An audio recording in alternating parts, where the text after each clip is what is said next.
안녕하세요. 저는 부산에 사는 46살 주부예요. 결혼한 지 20년, 대학생 딸과 고등학생 아들을 키우면서 평범하게 살아왔죠.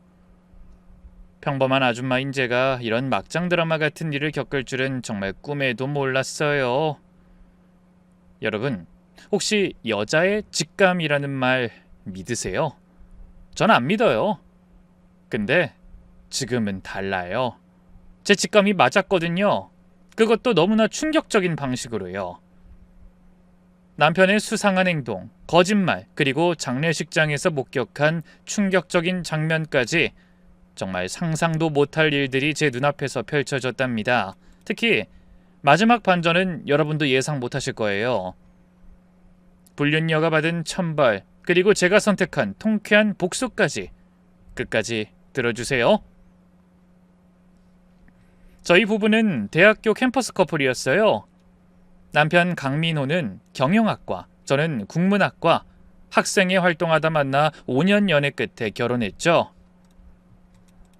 신혼 초엔 정말 행복했어요. 남편은 자상하고 다정했죠.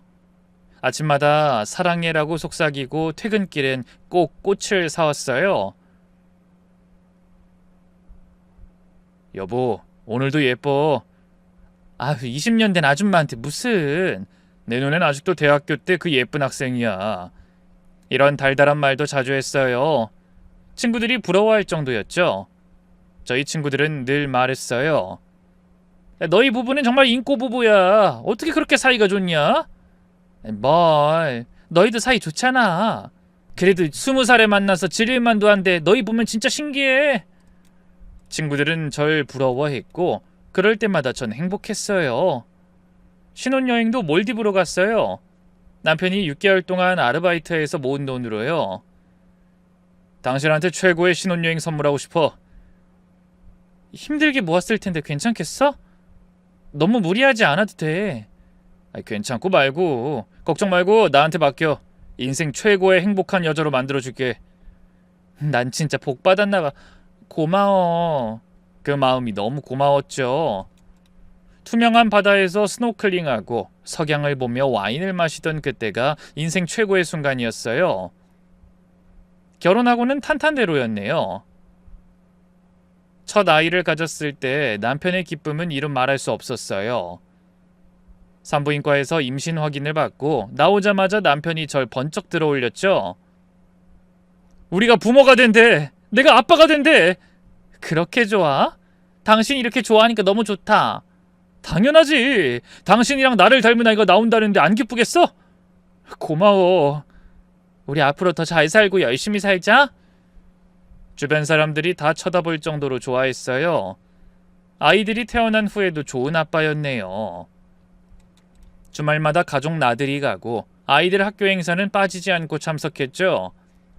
큰애 초등학교 입학식 때는 회사 중요한 회의도 미루고 왔어요. 우리 공주 입학식인데 당연히 와야지. 그래도 무리 안 해도 되는데 회사는 어쩌고. 우리 가족보다 소중한 게 어딨다고. 난 우리 가족이 더 소중해. 하면서 말을 할 때면 정말 고맙더라고요. 둘째가 태어났을 때도 남편은 한 달 동안 새벽 수유를 도맡아 했어요. 당신은 낮에 애들 보느라 힘드니까 밤엔 내가 할게. 낮에 회사에서 일하고 안 힘들겠어? 당신만 하려고. 애도 낳았는데 몸은 쉬어야지. 조리원에 더 있을 걸 그랬나봐. 당신 덕분에 진짜 나는 우울증 걸릴 틈도 없다. 남들은 애 낳고 우울증이다 뭐다 힘들다고 하던데 당신 덕분에 난 오히려 힘이 나. 그렇게 말해줘서 고마워. 그런 남편이 정말 고마웠죠. 아이들 교육에도 적극적이었어요.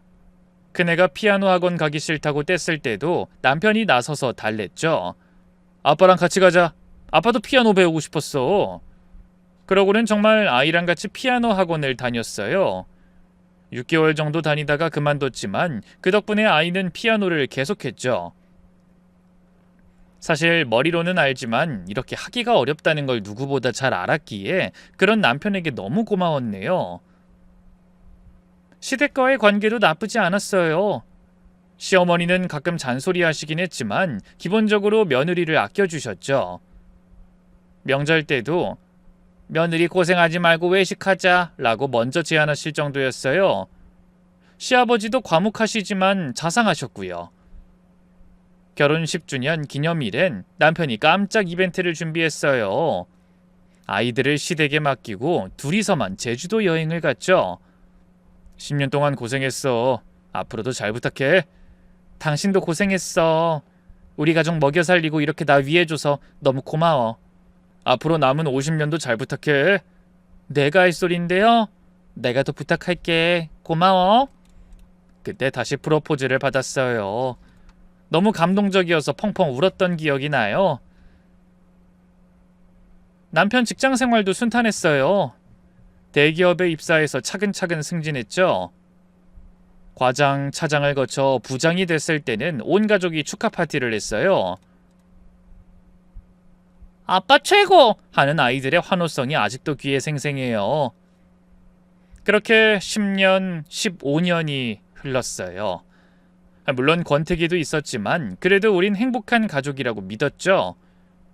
주변에서도 너희 집은 정말 화목하다라고 부러워했고요. 저는 아이들 뒷바라지하며 살림했어요. 넉넉하진 않아도 부족하진 않은 삶이었죠.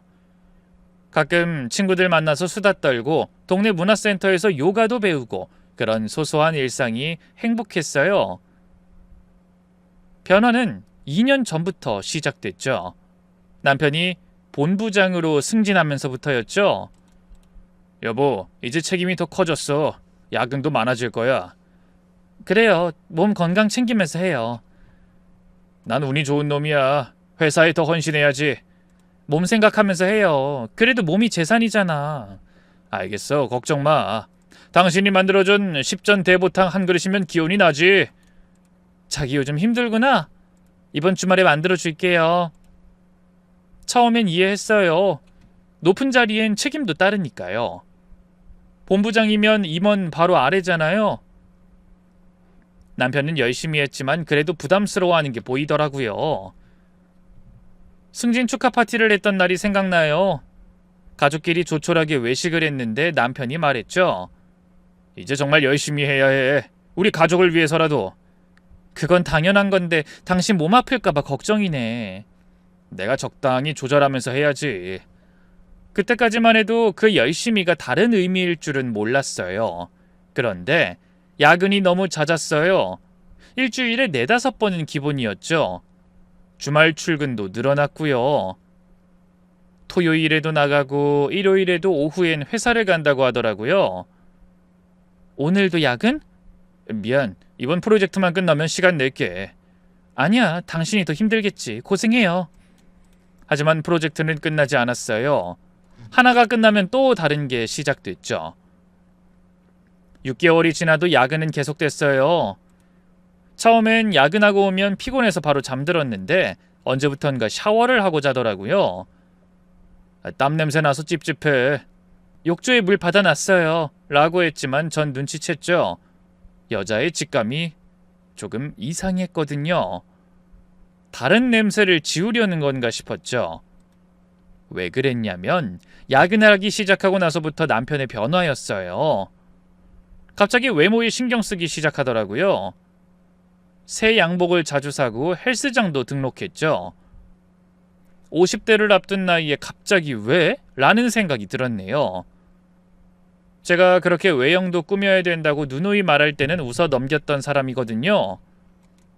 건강관리 해야지. 이제 나이가 있으니까. 요즘 부쩍 외모에 신경 쓰네?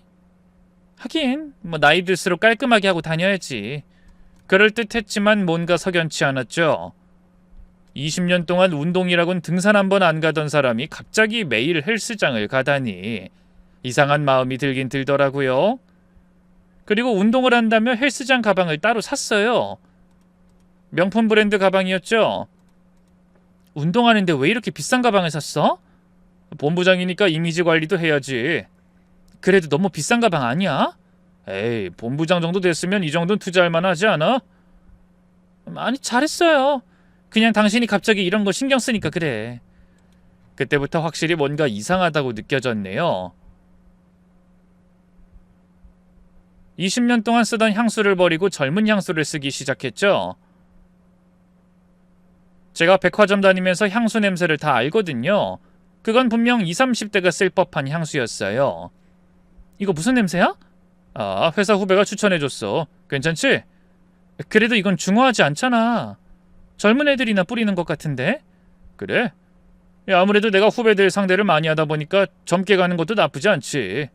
요즘에는 MZ세대를 이해하는 게 대세잖아. 회사 후배. 그때부터 의심의 싹이 텄어요. 왜 후배가 상사 향수까지 추천하지? 그것도 남자 후배가 아니라 여자 후배겠지. 머리 스타일도 바꿨어요. 평범한 짧은 머리였는데 갑자기 왁스 바르고 스타일링을 하기 시작했죠.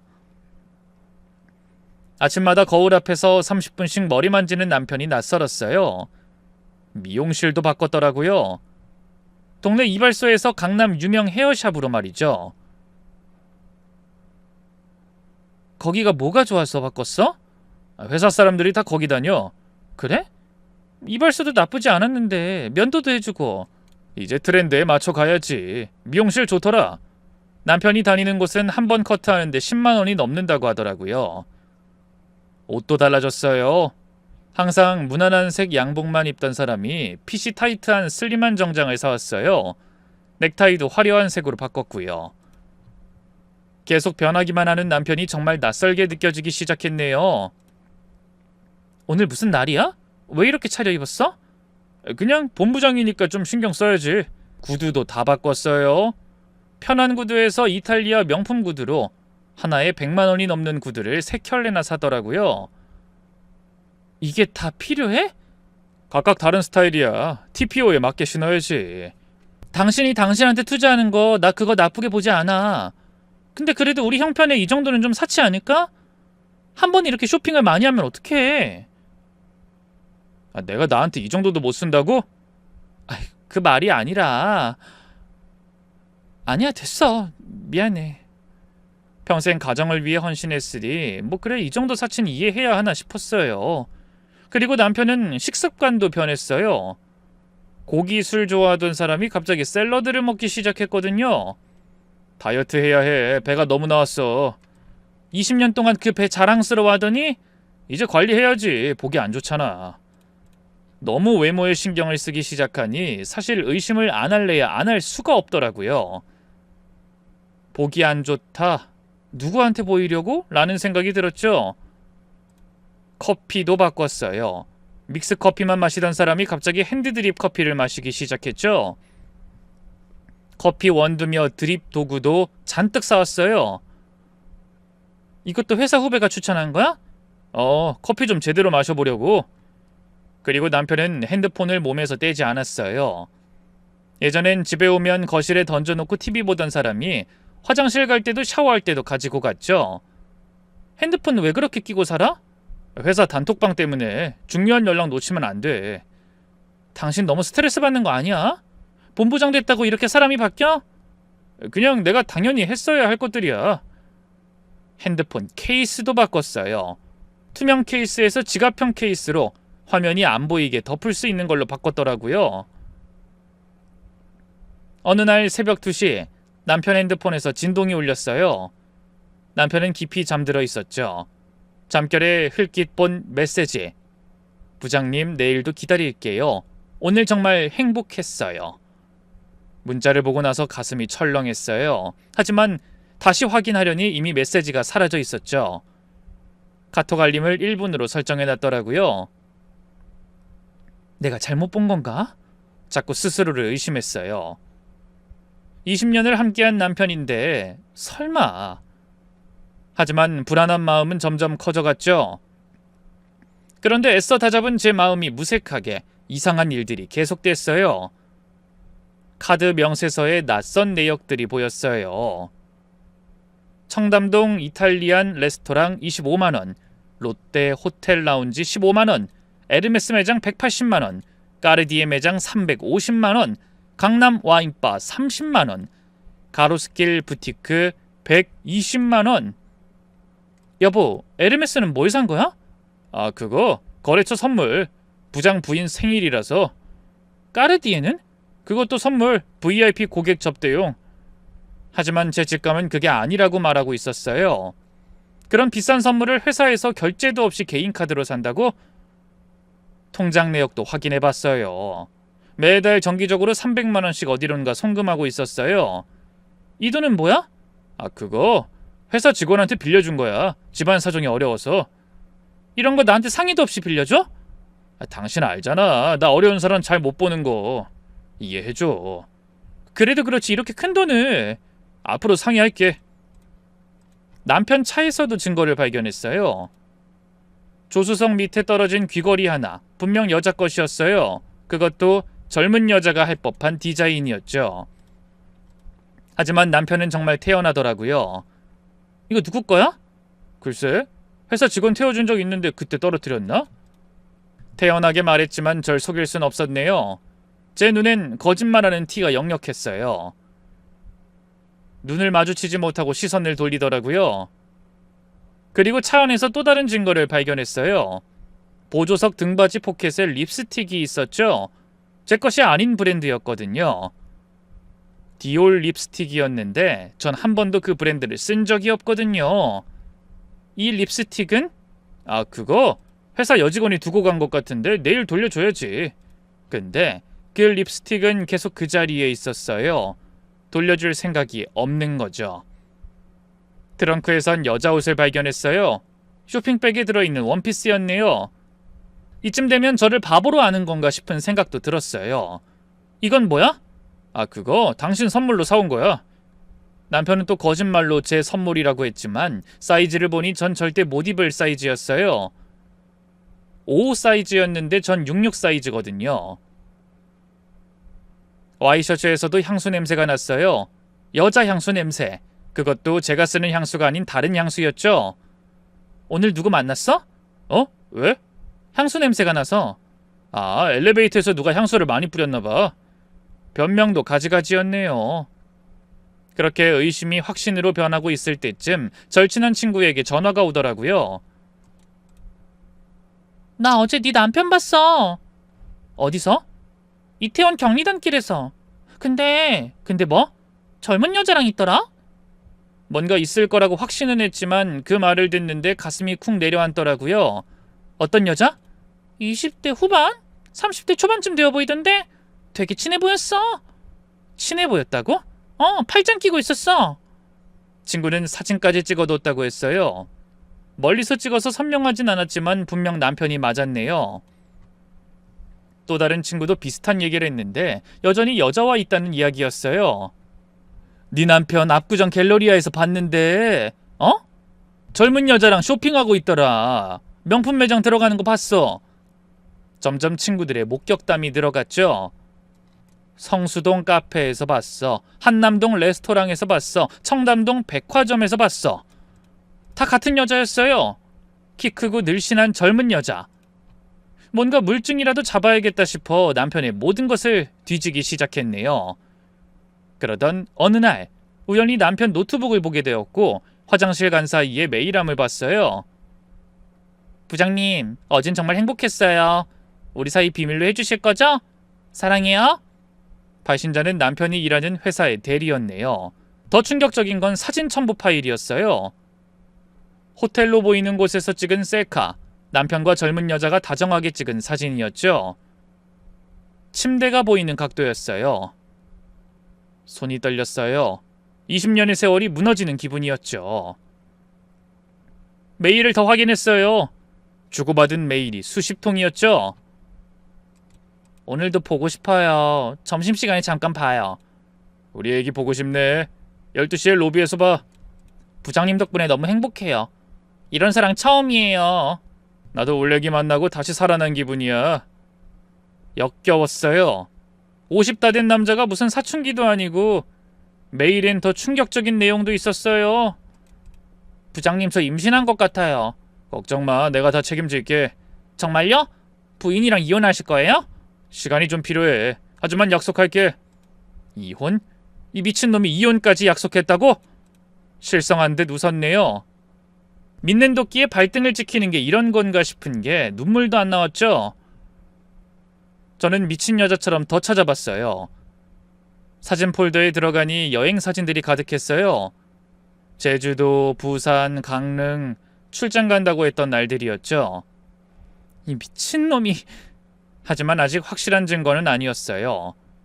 혹시 회사 일로 만난 건 아닐까? 아니, 근데 웬 임신? 스스로를 달래며 더 지켜보기로 했어요. 확실한 증거를 잡아야 했으니까. 그런데 결정적인 날이 왔죠. 남편이 출장 간다고 하더라고요.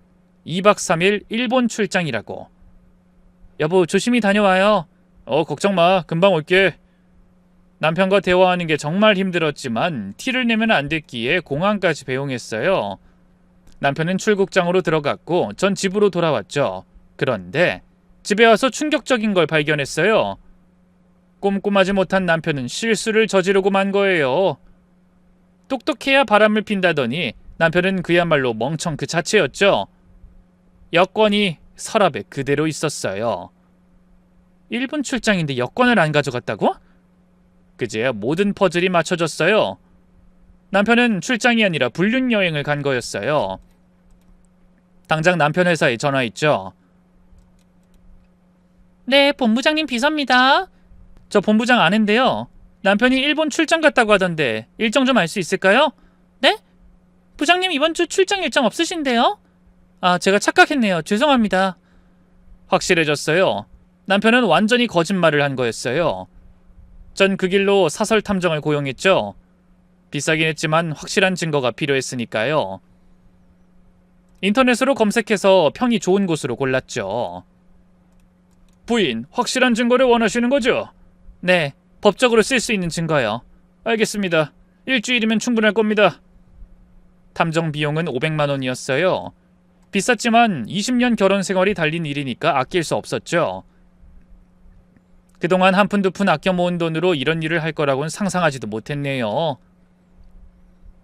남편이 정년퇴직하면 그동안 수고했다고 같이 크루즈 여행이나 가자고 할 생각으로 돈을 한 푼 두 푼 모으고 있었는데 이 돈으로 남편을 뒤쫓는 사설 탐정을 쓸 거라고는 생각도 못했거든요. 일주일 후 탐정이 보고서를 가져왔어요. 두꺼운 서류 뭉치와 USB를 건네더군요. 사모님, 마음의 준비하세요. 사진들을 보는 순간 숨이 멎는 것 같았어요.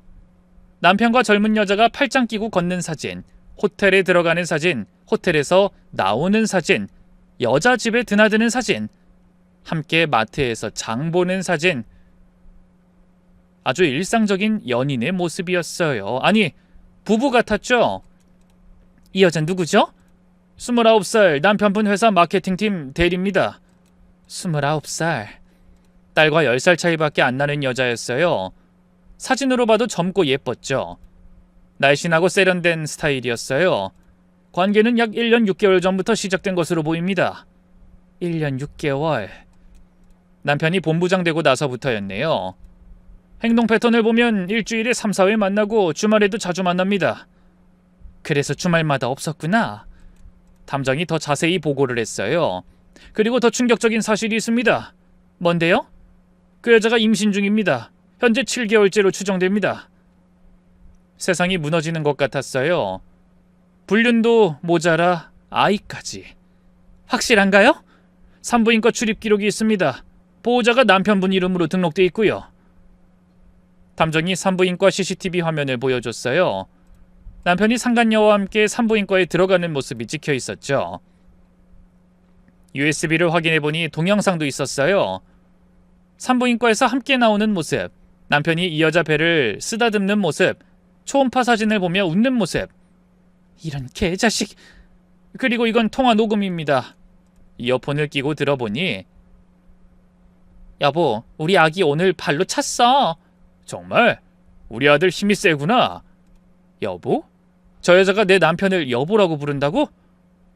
역겨워서 더 이상 들을 수가 없었어요. 남편분 재산 조사도 다 끝났어요. 재산도요? 네, 그 여자 명의로 전세자금 2억을 빌려줬더군요. 뭐라고요? 진짜 눈이 돌아도 한참 돌았네요. 우리 집 대출도 다 못 갚았는데 불륜녀한테 2억을?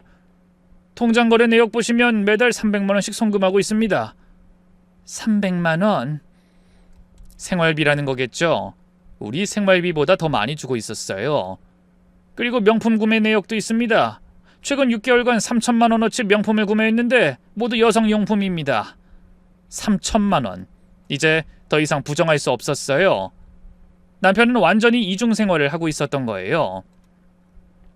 증거를 모두 확보한 후 변호사를 찾아갔어요. 이혼 전문 변호사로 유명한 곳이었죠. 이미 남편과의 신뢰가 끝난 만큼 지체하고 싶지도 않았죠. 아이들이 걸리긴 했지만 평생 이렇게 제 자신이 불행한데 아이들 앞에서 아무렇지 않은 척 행복한 척을 할 수가 없겠다고 판단을 해서 내린 결론이었어요. 확실한 증거네요. 이 정도면 충분합니다. 이혼 소송과 함께 위자료 청구가 가능하겠죠? 당연합니다. 최대한 받아내도록 하겠습니다. 얼마나 받을 수 있을까요? 남편분 연봉과 재산 상태를 봐서 위자료 2억, 재산 분할 70% 정도 가능할 것 같습니다. 좋아요. 그리고 저 여자한테도 손해배상 청구하고 싶어요. 상간녀 소송도 가능합니다. 1억 정도 청구할 수 있을 겁니다. 변호사와 상담을 마치고 집에 돌아왔어요. 이제 남편과 대면할 시간이었죠. 오늘 모든 걸 밝히기로 마음먹었어요. 그런데 남편이 들어오면서 하는 말이 가관이더라고요. 오히려 슬퍼 보이기까지 했네요. 여보, 이번 주 목요일부터 토요일까지 집에 못 들어와. 왜? 또 출장이야? 대학 친구가 죽었어. 김철수 말이야. 간암으로 투병하다가. 철수? 대학은 당신이랑 나랑 같이 나오고 우리 뻔히 주변 사람들 다 아는데 내가 처음 듣는 이름이네? 내가 모르는 사람도 있어? 아, 그치. 뭐 친하진 않았는데 그래도 사회에 나와서 더 깊어진 친구 있거든. 그래, 알겠어. 또 거짓말이었네요. 사실 웬만한 사람들은 다 아는지라 저렇게 장례식을 핑계로 또 어떤 거짓말을 할지 기대가 되더라고요. 내가 아는 사람이 맞나? 어디까지 최악인가 싶었거든요. 3일장이라서 상주들 도와주기로 했어. 그래요? 어느 장례식장인데? 서울대병원 장례식장이야. 20년을 함께 산 사람이 어떻게 이렇게 능숙하게 거짓말을 할까? 당신 아는 지인이면 나도 가봐야지. 그래도 같은 대학까지 나왔는데 동문이잖아. 아니야, 오히려 당신 오면 불편해. 내가 왜 불편해? 남편이 당황하는 게 보였어요. 아무튼 3일 동안 못 들어오니까 이해해줘. 알겠어요. 조심히 다녀와요. 일단은 그렇게 보냈어요. 어차피 어디로 가는지 다 알고 있었으니까요. 탐정에게 연락했죠. 내일부터 3일간 더 집중적으로 미행해주세요. 알겠습니다. 어디로 가는지 확인하겠습니다. 그날 밤 남편은 여행 가방을 쌌어요. 검은 정장이 아니라 캐주얼한 옷들을 넣더군요. 장례식장 간다는 사람이 왜 리조트 룩을 챙기지? 역시구나 싶었죠. 장례식장 가는데 왜 이런 옷을? 아, 이거 사빈이나 있어야 해서 갈아입을 옷 필요하잖아. 거짓말도 늘었어요. 일말의 양심이 있었는지 잠자리에 누웠을 때 남편이 말하더라고요. 미안해. 자꾸 집을 비우게 돼서. 일부러 그러는 거 아니잖아. 괜찮아요. 친구 일이니까. 마지막으로 남편을 안아줬어요. 이게 마지막 포옹이 될 테니까. 목요일 아침, 남편은 검은 정장을 입고 나갔네요. 그럼 다녀올게. 네, 고생하세요. 남편이 나가고 30분 후 저도 준비를 했네요. 기억 후 너의 가면을 벗기고야 말겠다는 심정으로 말이죠. 그리고 곧 탐정에게 연락이 왔어요. 사모님, 남편분이 서울대병원이 아니라 강남의 한 호텔로 가셨습니다. 호텔이요? 네. 근데 이상한 점이 있습니다. 뭔데요?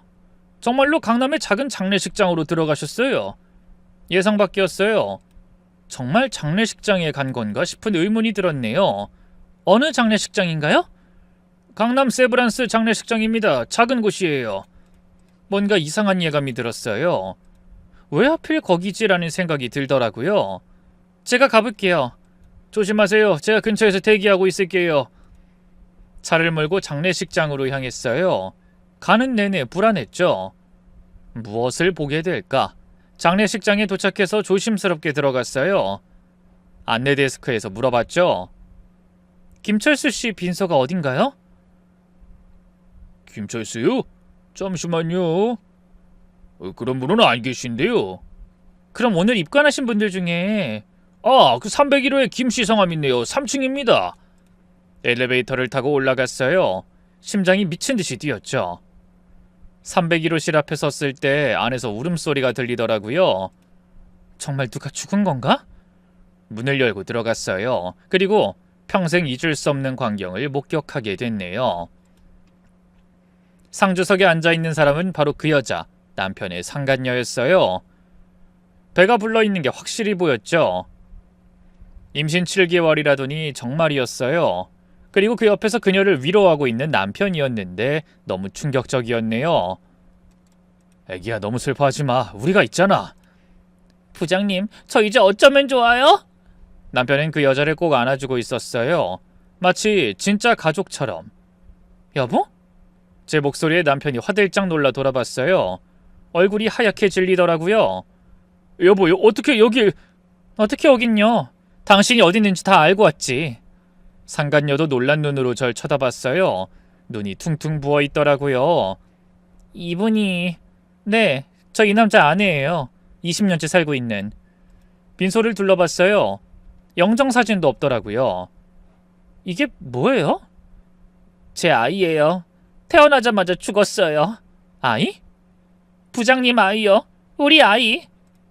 여보, 그게 말이야. 내가 일단 설명할게. 닥쳐. 부장님 아이라면 이 사람 아이라는 거지?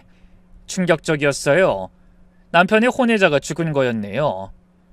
뱃속에 있었다고 한 지가 엊그제였는데 조산을 하고 아이를 떠나보낸 것 같은 느낌이었죠. 어제 갑자기 조산으로 태어났는데 선천성 심장병이 있었대요. 수술했지만 버티지 못하고. 그녀는 계속 울었어요. 아이를 잃은 슬픔은 그 무엇과도 바꿀 수 없다고 생각하나 지금 이 상황이 너무 어이가 없고 화가 났네요. 7개월 만에 조산했는데 너무 작아서 살리지 못했어요. 남편이 그리고 그 말 끝에 고개를 숙였어요. 여보, 미안해. 정말 미안하다. 미안하다고? 20년을 속이고 살았는데? 결혼생활 진짜 충실했어. 이렇게 된 거 얼마 안 돼. 1년 6개월이 당신한테는 얼마 안 되는 시간인가 보지? 아니야, 진짜 최근이야. 분노가 치밀어 올랐어요. 그 와중에 저에게 변명을 하고 있는 남편이 정말 찌질해 보이더라고요. 그리고 한없이 상간녀는 고개를 숙이고 울고 있었죠. 불륜도 모자라 애까지 만들었어? 그것도 딸이랑 얼마 차이 안 나는 어린 여자랑? 할 말이 없다. 왜 나한테 이럴 수 있어? 내가 뭘 잘못했는데? 조문객들이 수근거리기 시작했어요. 사실 조문객이라 해봤자 상간녀의 가장 최측근 가족들이었지만 말이죠. 저게 본 부인인가? 불륜이었구나. 어쩐지 나이 차이가 많이 난다고 했어. 애가 죽은 건 천벌이네. 그때 상간녀가 일어나더라고요. 사모님 죄송해요. 다 제 잘못이에요. 잘못? 네 말 한마디가 해결이 된다고 생각해? 20년 세월을 무너뜨렸는데. 알아요. 부장님이 얼마나 사모님을 사랑했는지도 가족을 아꼈는지도. 그런데 왜? 왜 남의 남편을 건드린 거야? 상간녀가 계속 울며 말하더라고요.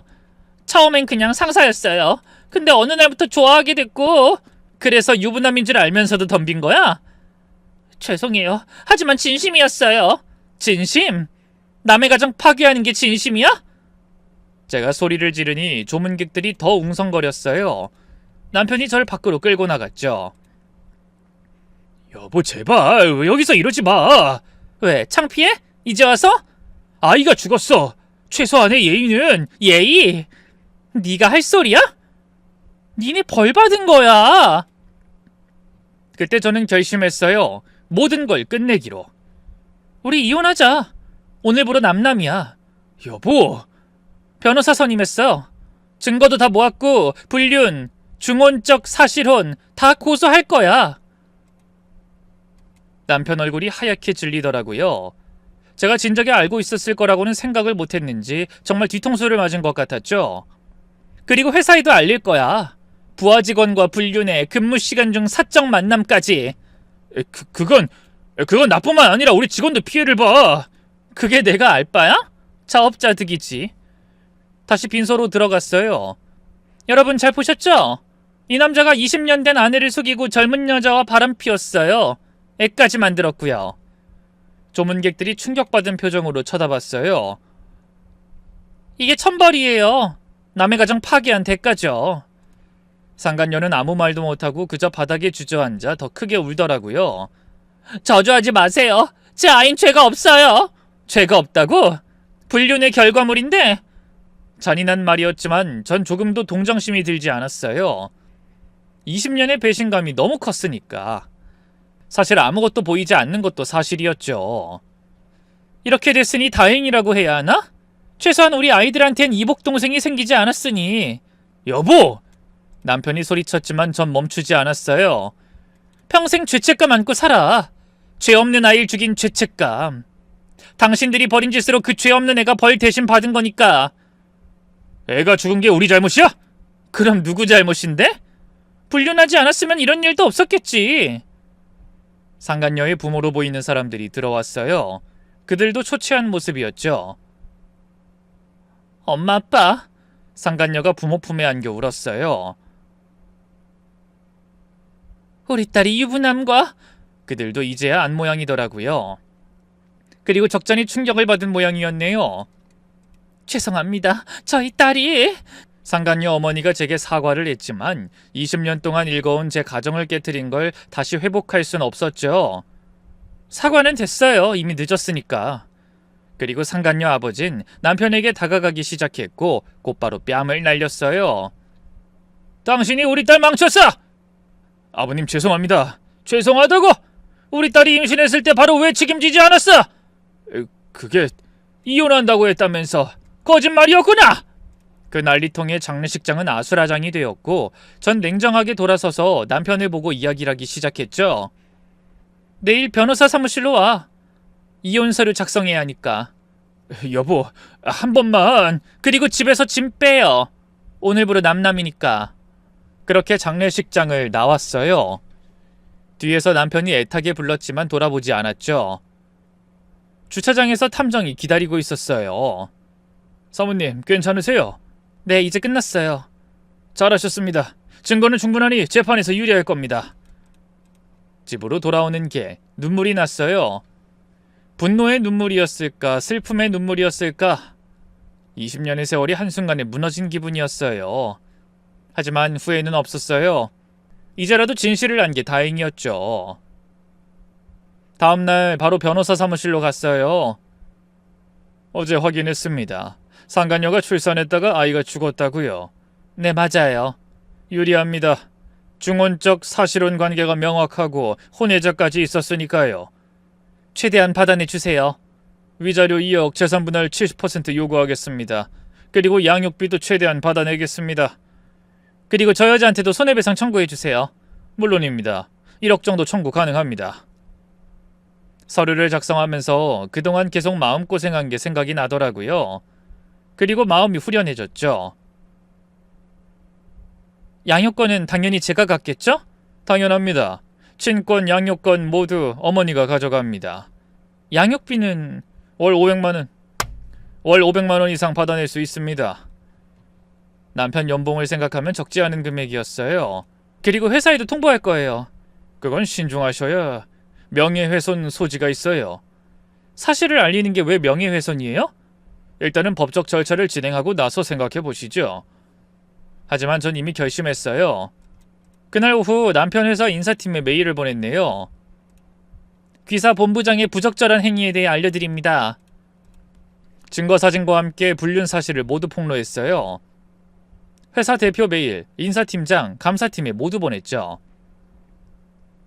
소송장이 날아가자 난리가 났어요. 남편은 이제서야 실감이 났는지 매일 전화를 했네요. 여보, 제발 한 번만 만나자. 할 말 없어. 여보라고도 하지마. 소름 끼쳐. 법정에서 봐요. 이혼은 그렇다 쳐도 나 회사에서 징계위원회가 열렸어. 해고될 수도 있어.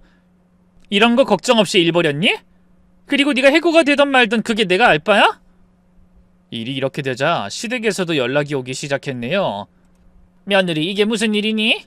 어머님, 아드님이 바람피워서 애까지 낳았어요. 뭐라고? 시어머니는 남편이 외도를 했다는 사실에 충격을 받으셨어요. 그 찌긋찌긋한 집안 내력이 또...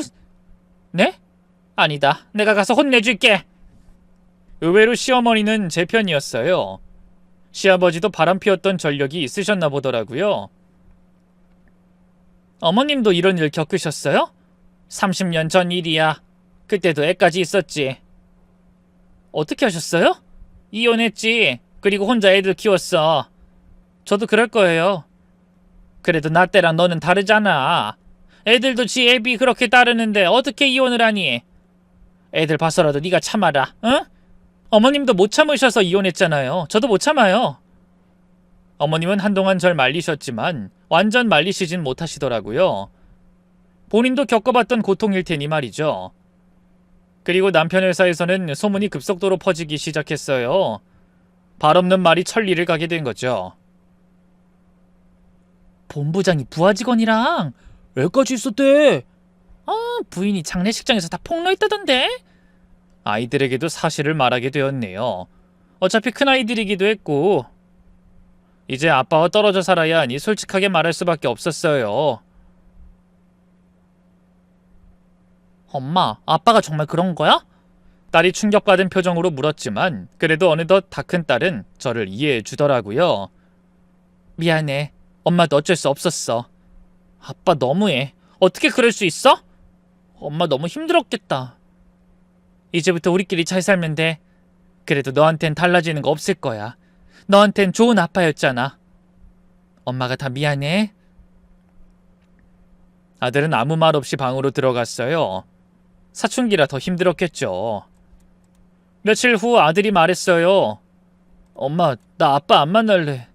그래도 아빠는 아빠야. 아빠 자격 없어. 엄마한테 그런 사람은. 딸은 그래도 좀 더 커서 그런지 아빠를 이해해보려 했지만 아들은 오히려 아빠를 단절하겠다고 하더라고요.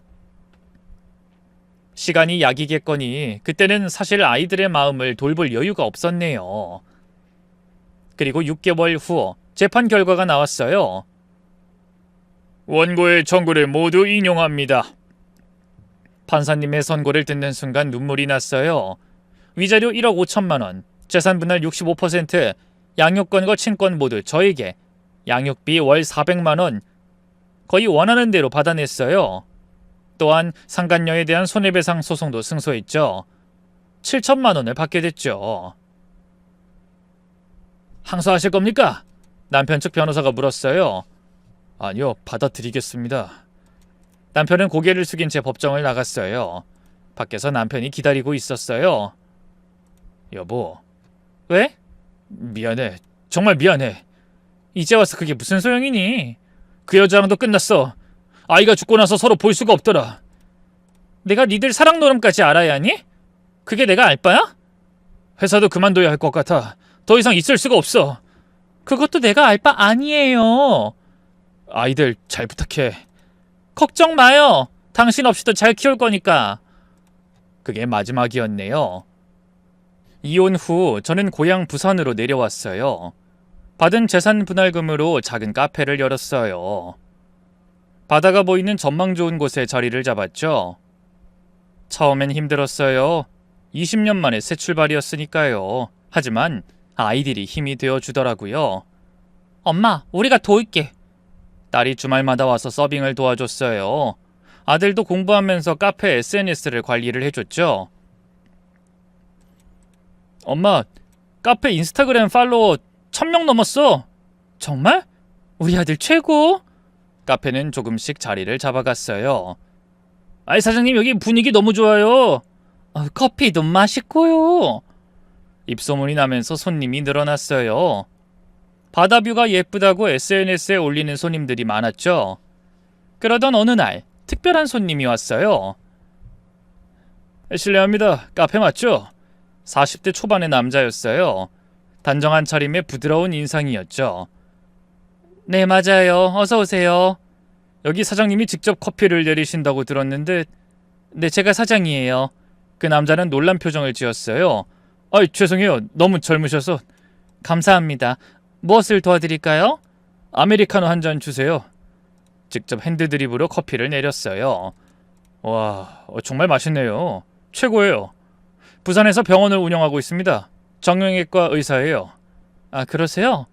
커피를 좋아해서 이런 카페 찾아다니는데 여기가 최고네요. 그 후로 그 손님은 단골이 됐어요. 매일 아침 출근 전에 들러 커피를 마시고 갔죠. 사장님, 오늘도 좋은 하루 되세요? 감사합니다. 선생님도요. 한 달쯤 지났을 때 그 손님이 특별한 제안을 하더라고요. 사장님, 혹시 저녁 같이 드실래요? 네? 제가 맛있는 레스토랑 알거든요. 보답하고 싶어서. 처음엔 거절했어요. 아직 마음의 준비가 안 됐으니까. 하지만 그분은 포기하지 않았죠. 부담 갖지 마세요. 그냥 친구로 지내고 싶어서요. 결국 저녁을 함께 했어요. 대화를 나누다 보니 그분도 이혼 경력이 있었어요. 3년 전에 이혼했어요. 아이는 없고요. 아, 그러셨군요. 전 아내가 바람 피웠거든요. 그것도 제 친구랑. 비슷한 아픔이 있어서인지 마음이 통했어요. 힘드셨겠어요. 지금은 괜찮아요. 오히려 혼자가 편하더라고요. 맞아요. 저도 그래요. 그날 이후로 가끔 식사를 함께 했어요. 영화도 보고 전시회도 가고. 사장님, 혹시 재혼 생각 없으세요? 어느 날 갑자기 그런 질문을 했죠. 왜 그런 걸 물으시죠? 제가 관심이 있어서요. 솔직한 고백이었어요. 전 아직 상처가... 알아요. 서두르지 않을게요. 천천히 알아가고 싶어요. 그분은 정말 서두르지 않았어요. 꾸준히 카페에 와서 대화를 나누고 가끔 영화나 식사를 제안했죠. 아이들은 어떻게 생각해요? 엄마가 행복하면 좋겠대요. 딸이 먼저 그분을 만나봤어요. 엄마, 괜찮은 사람 같아. 엄마한테 잘해주는 게 보여. 아들도 그분을 만나고 오더니 마음을 열었어요. 누나 말이 맞아. 그 아저씨 좋은 사람 같아. 6개월쯤 지났을 때 그분이 진지하게 말씀하더라고요. 제가 당신과 아이들을 지켜주고 싶어요. 근데 전 아직 평생 행복하게 해줄게요. 믿어주세요. 그 사이 전 남편 소식이 들려왔어요. 회사에서 완전히 퇴출됐다 하더군요. 불륜 스캔들로 이미지가 망가져서 다른 회사 취직도 어렵다고. 상간녀와도 완전히 끝났대요. 아이가 죽은 후로 서로를 볼 때마다 죄책감에 시달렸다고. 여보, 한 번만 만나줄래? 전 남편은 부산까지 찾아왔어요. 무슨 일이에요? 사과하고 싶어서. 그리고 아이들도 좀 보고 싶어. 아이들이 만나고 싶어 하지 않아요. 그래도 양육비나 제때 보내요. 2달째 밀렸던데. 지금 형편이 어려워서. 그럼 만날 자격도 없죠. 차갑게 돌려보냈네요. 남편은 시시때때로 계속 연락을 했지만 저는 차단을 했고 아이들 또한 더 이상 보고 싶지 않다고 했어요. 지금 저는 정말 행복해요. 카페는 부산 명소가 됐고 이혼 후 성공한 여성 CEO로 인터뷰도 했죠. 힘든 일을 겪고도 다시 일어서신 비결이 뭔가요? 포기하지 않는 거예요. 그리고 날 사랑하는 거요. 딸은 대학 졸업 후 좋은 직장에 들어갔어요. 엄마가 자랑스러워. 힘든 일 겪고도 이렇게 멋지게 사니까. 아들도 원하는 대학에 합격했죠. 엄마, 나도 열심히 살게. 엄마처럼. 그리고 한참을 고민 끝에 저는 재혼했어요. 작은 결혼식이었지만 축복 속에서 새 출발을 했죠. 행복하게 해줄게요. 저도 노력할게요. 지금 남편은 정말 좋은 사람이에요. 아이들도 친아빠처럼 따르고 저를 진심으로 아껴주죠. 여보, 오늘 카페 매출 최고 기록이래. 정말? 우리 사장님 최고! 이런 소소한 일상이 행복해요. 전 남편 소식도 가끔 들려요. 지방 소도시에서 작은 회사 격리로 일한다고 하더군요. 상간녀는 다른 도시로 이사가서 새 출발했다고 들었어요. 가끔 양육비 송금할 때 문자가 와요. 아이들 잘 부탁해. 미안해. 이제는 미움도 없어요. 그저 과거일 뿐이죠. 오히려 고마워요. 그 일이 없었다면 지금의 행복도 없었을 테니까. 장례식장에서 목격한 그 충격적인 장면, 불륜녀가 받은 천벌, 그리고 제가 선택한 새로운 인생, 모든 게 운명이었던 것 같아요. 46살에 이혼하고 47살에 새 출발했어요. 48살에 재혼하고 지금 49살인 저는 그 어느 때보다 행복해요. 여러분, 배신당했다고 인생이 끝난 게 아니에요. 오히려 새로운 시작일 수 있어요. 용기를 내세요. 행복은 우리가 만드는 거예요. 그리고 기억하세요. 나쁜 짓을 하면 반드시 벌을 받는다는 걸. 제 전남편과 그 여자처럼요. 긴 글 읽어주셔서 감사합니다. 여러분도 모두 행복하세요.